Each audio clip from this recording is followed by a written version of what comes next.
welcome to today's work session, the Raleigh City Council. We're going to start today with a presentation on food truck and mobile vending regulations.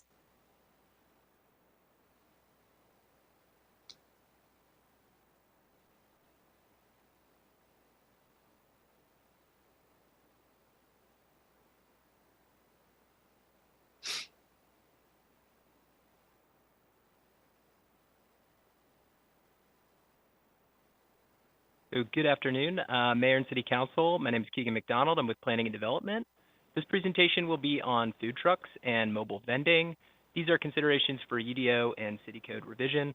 Before I get started, I did just want to recognize that this was certainly a team effort. There was lots of consultation with other departments, most notably Police Department, Transportation, Emergency Management, and Special Events. And I also wanted to give special recognition to Justin Booker in our department, who really spearheaded a lot of the research that you will find in the backup materials. So a little bit of history just to frame this topic.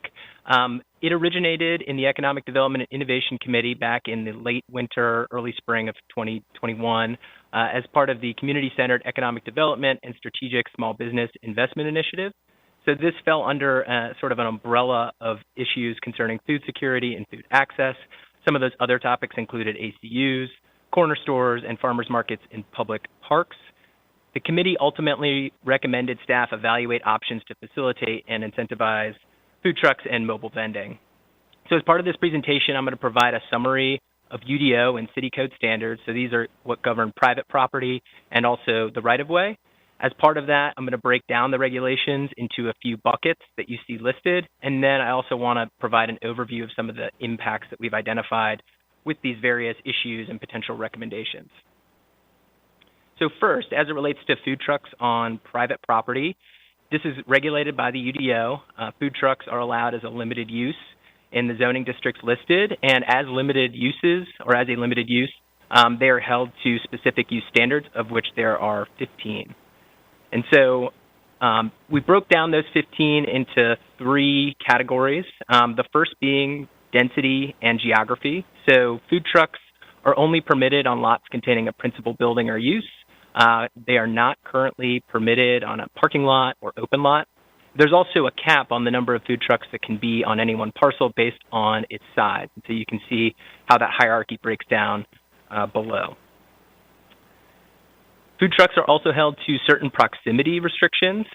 They are prohibited from being within 100 feet of an eating establishment or similar food service business, 100 feet from an outdoor dining area that could be associated with one of those brick and mortar establishments, and also from being within 50 feet of any food vending cart. This is just a representation of how those buffers play out in an area like downtown. So the yellow dots represent restaurants. The buffers show that 100 feet from specified outdoor dining locations or the entrances to those restaurants. So you can see once applied, it really does eliminate a lot of real estate from locating a food truck. The other kind of bucket of regulations concerns permitting and nuisance abatement. So a lot of these are very common sense operational standards that a food truck has to adhere to. Others include hours of operation, noise, and trash disposal.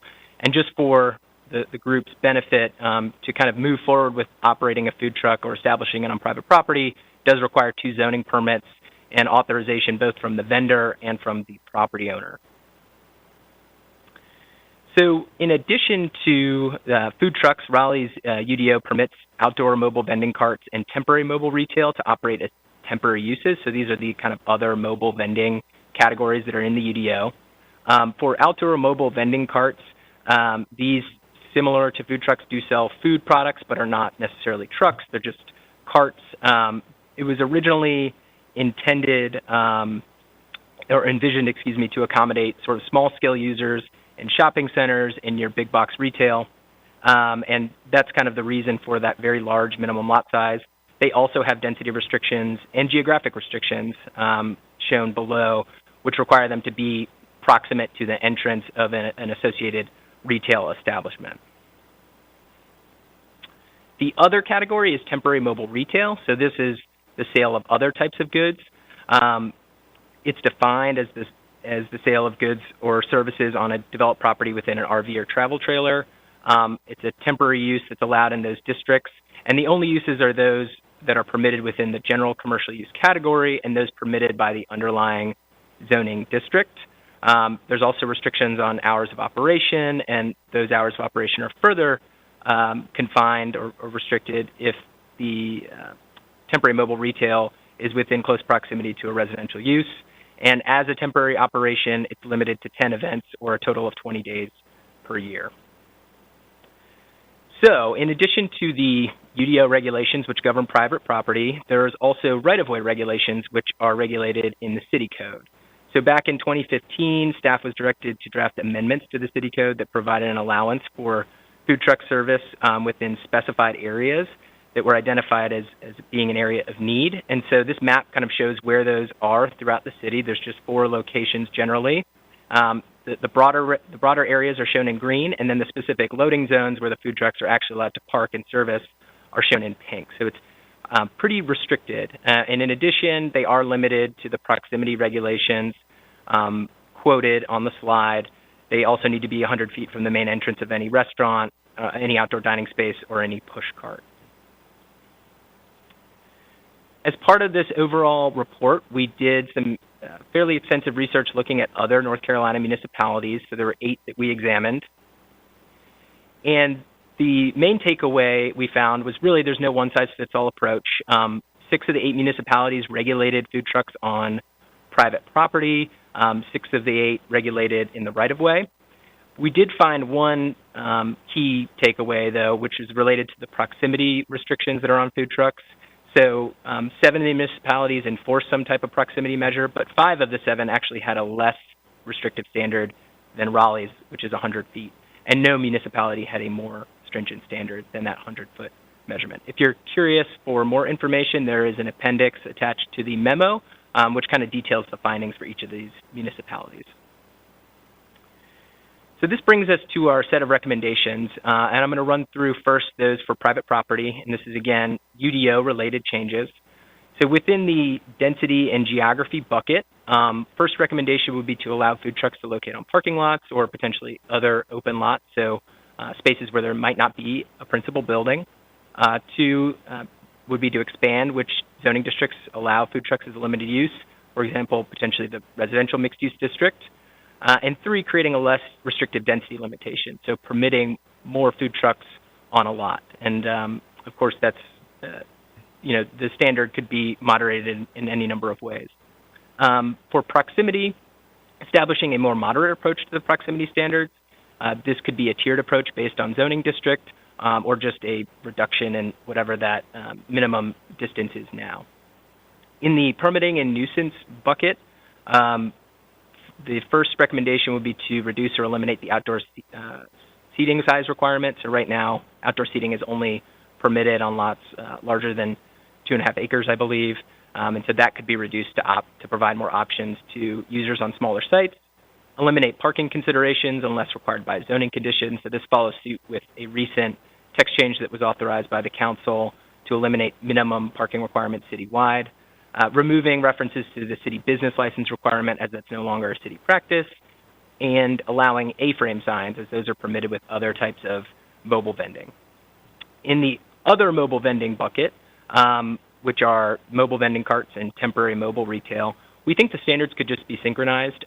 They are sort of disparate, and I think that's a product of them being brought about at different times by different stakeholders, and there really hasn't been a synthesis of these uses, and so we think they could be synchronized, and that would just make administration easier and easier to understand for folks out in the public who want to start one of these businesses.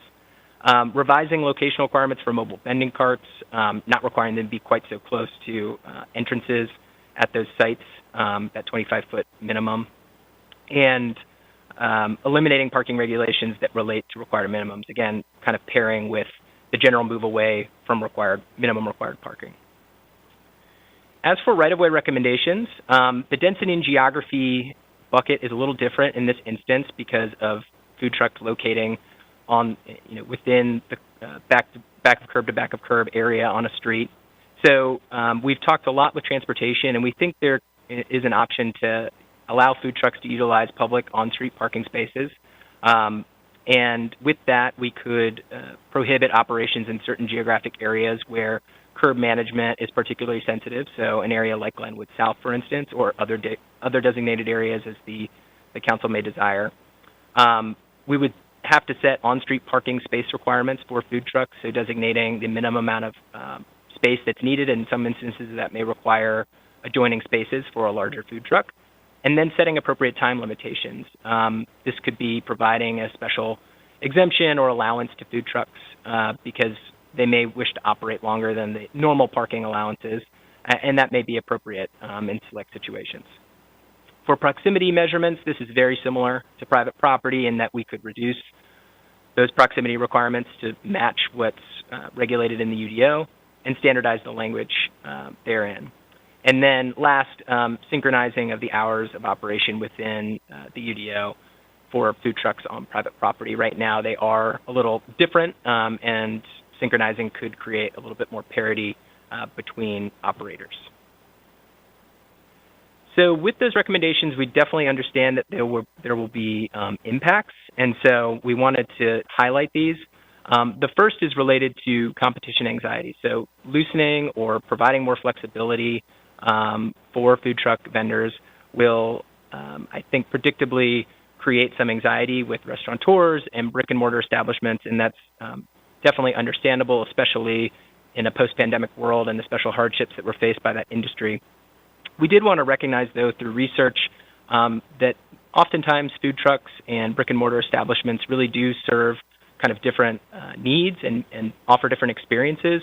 Food trucks are, by their nature, more mobile, can offer a more ad hoc kind of dining option for potential patrons, whereas restaurants offer more of a destination experience and, of course, have amenities that are hard to offer by a food truck. We also found that there's a synergistic effect potentially between food trucks and brick and mortar. For instance, in the Farragut Square neighborhood of Washington, D.C., where there was a concentration of food trucks, there was also a related uptick in the establishment of new restaurants. On that note, we understand there'll be economic impacts. So more food trucks could increase competition between those particular operators. Also, in the instances where there is kind of direct competition between a food truck and a restaurant, that could lead to patrons choosing one over the other. But there are also, economic benefits to the local economy. Food trucks are sort of an entry point for prospective restaurateurs. They're a testing ground for different types of food options, and also are a good alternative for folks who have maybe less access to capital and can't establish a brick and mortar restaurant. There will be, public space and community impacts if these regulations are expanded, particularly in the right-of-way. We understand that that could increase vehicular and pedestrian congestion, could cause a spillover effect if parking spaces are occupied by a food truck. That means, less spaces for folks who want to park in that space to serve another need. And so that could reduce the availability of parking. That's certainly understood. But we also think food trucks do contribute to community livability and vitality. They introduce food into places that might not otherwise have access, provide different types of food or healthier food options potentially. And again, that goes back to the overall topic of food access and food security that came out of the Economic Development and Innovation Committee.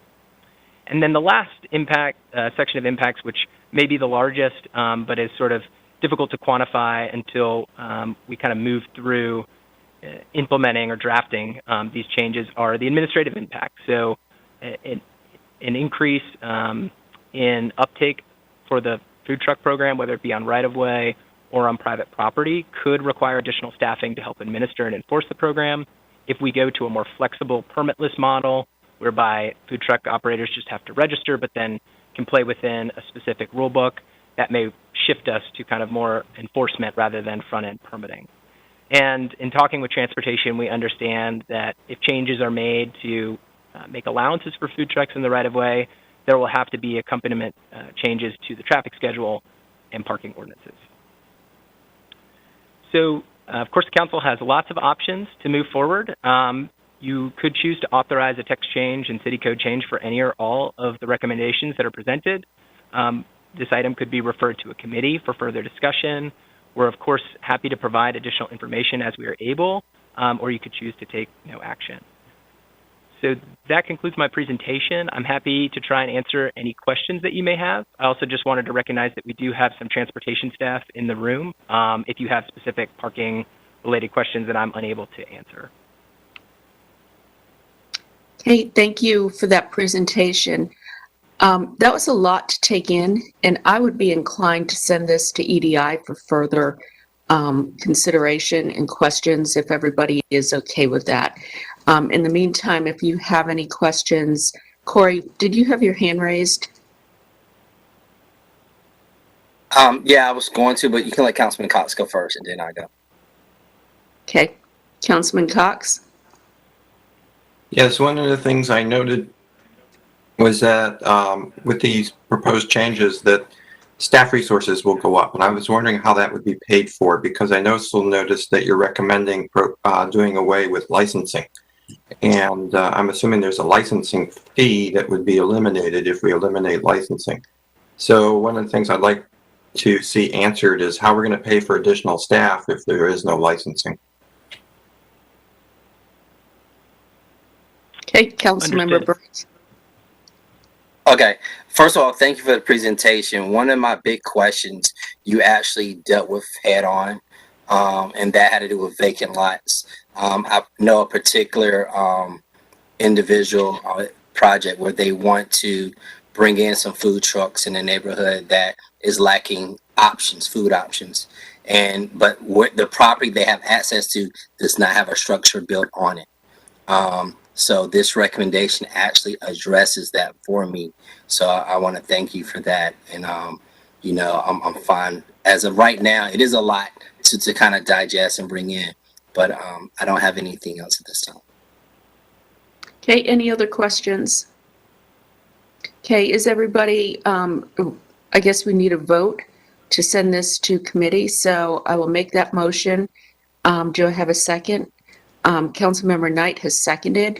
All in favor, please raise your hands. Anyone opposed? Okay, clerk, that passes unanimously. Thank you. Thank you for the presentation, and thank you for your quick response and thoughtful response. Okay, next we have the Omnibus Text Change Program.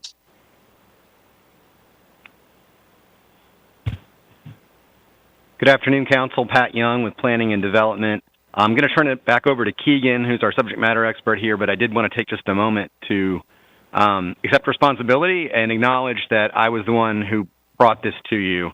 And I'll tell you why I did that. At least once a week, usually more often, I have either community members or team members come to me with provisions of the Unified Development Ordinance, our land development code, that are difficult to interpret, that are difficult to apply, or that no longer are meeting the intended policy effect of why they're put in place.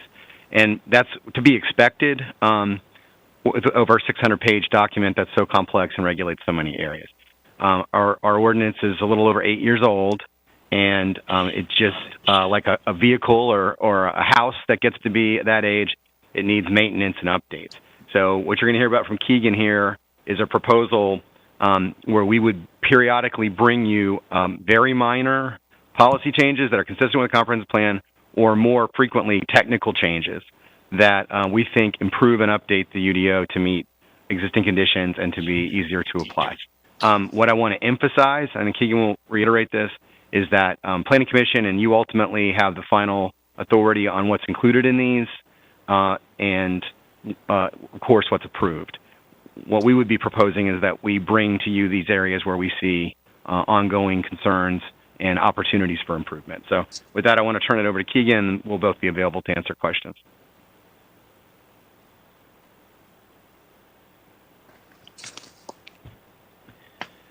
Thanks. So I will just jump right in. As Pat kind of mentioned, this omnibus program has kind of come about, and some members of the council may remember we brought it forth as sort of a one-time rendition back in 2018, 2019. But through ongoing administration of the UDO and through the various text changes that come through and unique types of projects that we see, we understand that there is a need to kind of fix minor issues in the code to make the code more usable, to provide clarity to users, et cetera. And so what we are proposing is an omnibus text change program that would allow us to bring these sets of changes forth on a regular basis. And I'm going to run through a set of criteria that an item would have to meet based on staff's analysis in order to qualify for the omnibus list, and also go through a proposed process that the council could choose to accept, reject, or amend. And I want to stress again, as Pat mentioned, that ultimate review, approval, and authorization will rest with the City Council. And so first, going over this selection criteria, generally speaking, an omnibus item would meet the three-part test. So low effort, low impact, and high priority. And so I'll go through what that exactly means. In terms of level of effort for an omnibus item, the issue and the solution must be only confined to a few sections of the code. So for those who may have delved into the UDO, one change can often have a kind of cascade effect on other parts of the UDO. But with these omnibus items, we've identified things that only require sort of a surgical fix, a few lines of code that could be changed that would make a big improvement.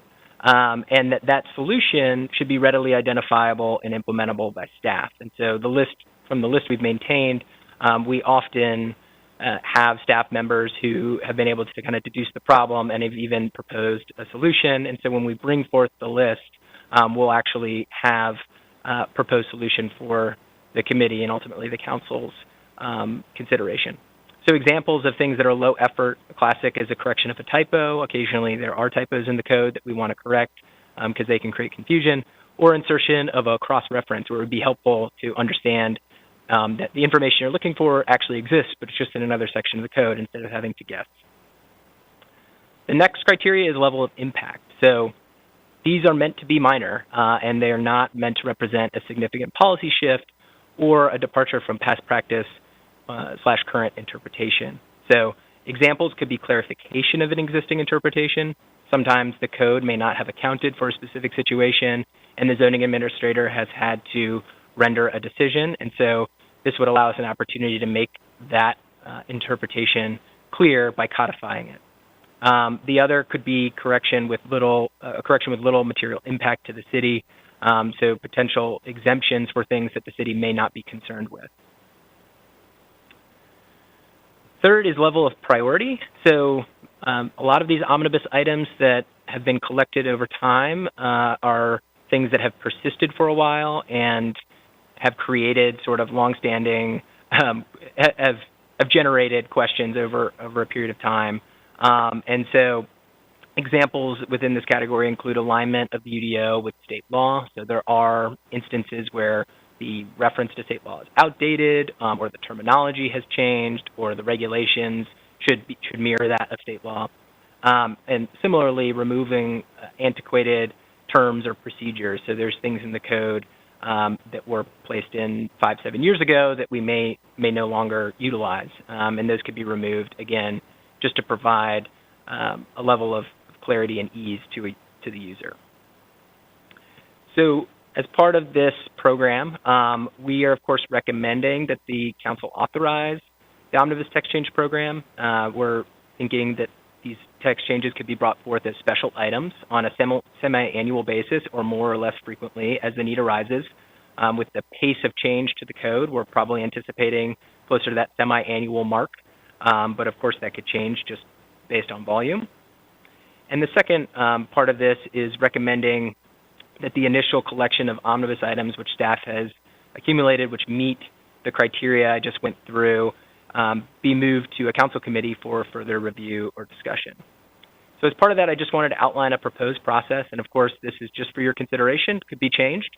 But as far as what we envision for this program, staff would bring forth the omnibus text change as a special item on a standard council agenda, and then the council would have the option to move the list of items to a council committee for further discussion. A lot of these items are very technical and in the weeds and may require sort of lengthy discussion or explanation in order for the group to feel comfortable, and so that's what would take place in the committee. The committee would then decide to recommend authorization or denial of said item, and they may also request additional information or hold the item for further discussion. So it just provides more of an open venue and ability for dialogue on the list of items. A report would then be delivered to the full council based on the committee's recommendations, including those that were recommended to be authorized as part of a true text change, or those that they've decided not to move forward with. And then ultimately, the council as a whole would decide whether to authorize the set of recommendations, either part or in whole. So they would still have full discretion at that point. If authorized, staff would then draft an ordinance to address all of the approved omnibus items. And the draft ordinance, staff report, and public engagement report would be transmitted to the Planning Commission and City Council as part of the normal text change adoption process outlined in UDO Section 1023. So, of course, many alternatives that you could choose to move forward with. The council could choose not to authorize the program. They could request additional information or hold this program discussion for further discussion. And or they could authorize the program but instead choose to review the list as a collective body instead of sending the list to a committee. So that concludes my presentation. I'm happy to try and answer any questions that you may have. Okay, thank you. Do we have any questions for Keegan? Councilmember Buffkin? Thank you, Mayor. So help me straighten this out. Is going to committee required for the process, or you're suggesting that just is an option for us? We were just recommending as an option. Based on experience with the past omnibus text change, that's where most of the discussion took place, just because it was a venue for kind of open dialogue between staff and the council members. Right. So I'd imagine some of them are going to be highly technical and probably not worth a committee review, but others may be, more complicated than to deal with. Okay. Well, as long as we have that flexibility, I'm ready to move approval of the staff's recommended action. So I have a technical question. We normally don't vote during closed session. There's normally not, I'm sorry, during a work session. So what would the staff's recommended policy be? I am willing to back what you just proposed, Councilmember Buffkin, but this is for the city attorney. There seems to be consensus to move this forward. It's a practice, but you can vote if you would like to vote in work sessions. Normally it's not a time to do business, but I think that if you want to move this forward, it's fine to vote on it. Okay. Councilmember Buffkin, could you repeat your motion? I move to authorize the recurring omnibus text change program as presented in our work session today. Do you want this brought back as a special item? Or just move on with the text change? I'm ready to move on. Okay, that's what I just want to clarify. Okay, I will second that. All in favor, please raise your hand. Opposed? That was unanimous, clerk.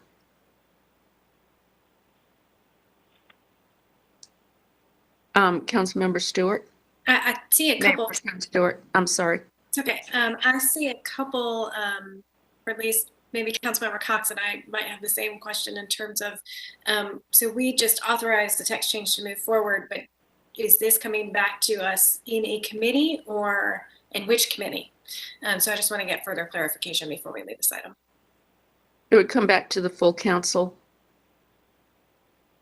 I think that you've authorized a program as opposed to a specific change, and they'll bring the first batch, if you will, to special items. Is that right, Keegan? Yes, that's our plan. So we'll bring forth the first batch or list as a special item, and at that point, depending on the council's preference, it could be moved to a committee of your choosing. Okay. All right. Thank you, Keegan. You get to present twice today on some very weighty topics. So appreciate your work, and thank you to staff. We will now take a break until our 1 o'clock meeting starts. Everybody, please be back on a few minutes early, and we will begin at 1. So thank you very much.